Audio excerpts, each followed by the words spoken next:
మాదిగల ఆకాంక్ష 7 దశాబ్దాల మోసానికి గురైన మాదిగలు కలల కన్నా క్షణాలు నిజమైన సందర్భం. ఏ నాయకుడైతే మిమ్మల్ని ఈ సమాజంలో తలెత్తుకొని గర్వంగా మా ఆత్మగౌరవాన్ని నిలబెట్టాడు అని భావిస్తున్నారు, ఆ నాయకుడే మనకి విజయాన్ని అందించిన సందర్భం. సరిగ్గా 20 సంవత్సరాల ముందు ఎక్కడైతే సాధించుకున్న హక్కులను కోల్పోయి కన్నీటితో కడుపు తరుక్కుపోయి ఆవేదనతో గుండెలు బాదుకొని సుప్రీంకోర్టులో కూలబడలేక ఒంటరిగా మాదిగల ఆకాంక్షలను నిలబెట్టలేకపోయారని బాధతో బయటకు వచ్చిన కృష్ణ మాదిగ గారు అదే సుప్రీంకోర్టులోనే నేడు మాదిగలు సగర్వంగా రొమ్ము విరుచుకొని తలెత్తుకొని గర్వంగా మేము సాధించామని చెప్పి పిడికిలు బిగించి దిక్కులు పెక్కటిల్లేలా నినదించిన సమయం మందకృష్ణ మాదిగన్న కోట్లాది మంది మాదిగల ఆత్మగౌరవ హక్కులను ఆకాశానికి చేర్చి వారి కళలను సాకారం చేసిన సందర్భం. సుప్రీంకోర్టు వర్గీకరణ అనుకూలంగా ఇచ్చినటువంటి తీర్పు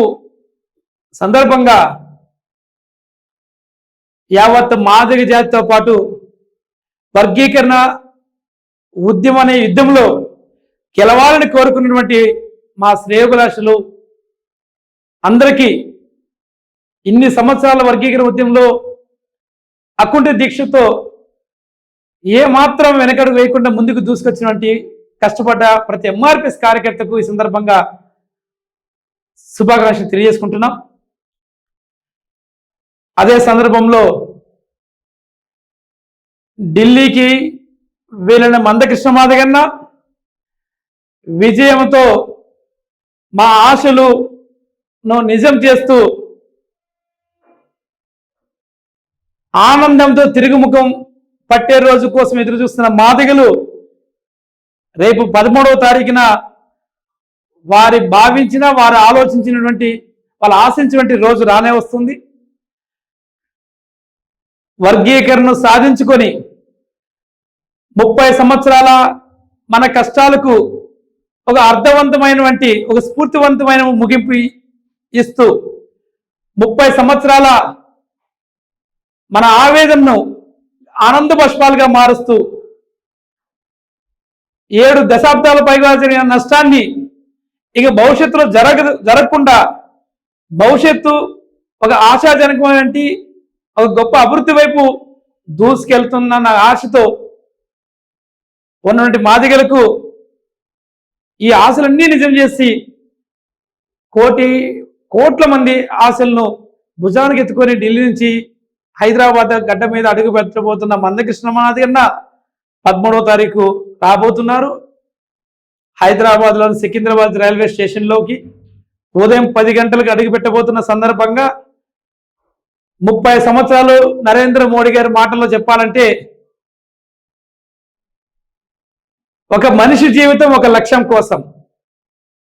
1 man 1 life 1 mission, 1 life 1 mission. 30 సంవత్సరాల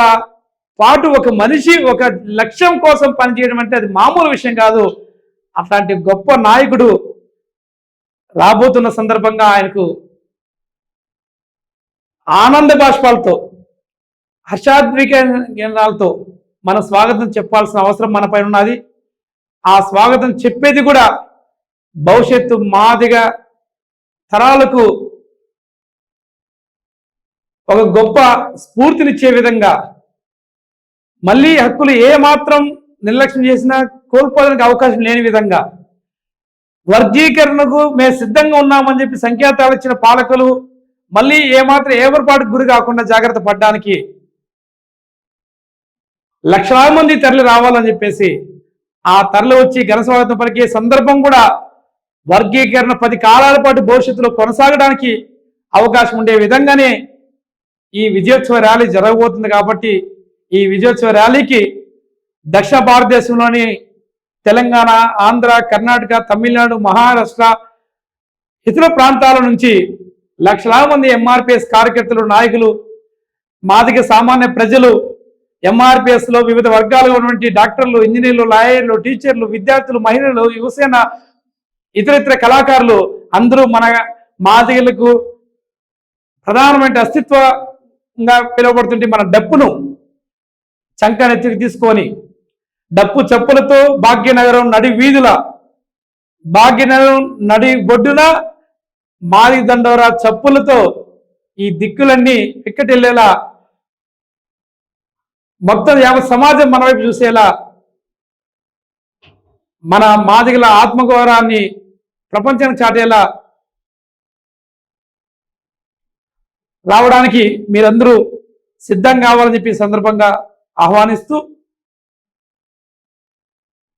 13వ తారీఖున జరగబోయే విజయోత్సవ ర్యాలీ ఈ దేశంలో అనేక ప్రజాస్వామ్య ఉద్యమాలకు, పేద కులాల అస్తిత్వ ఆత్మగౌరవ హక్కుల ఉద్యమాలకు ఒక స్ఫూర్తిగా నిలిచేలాగా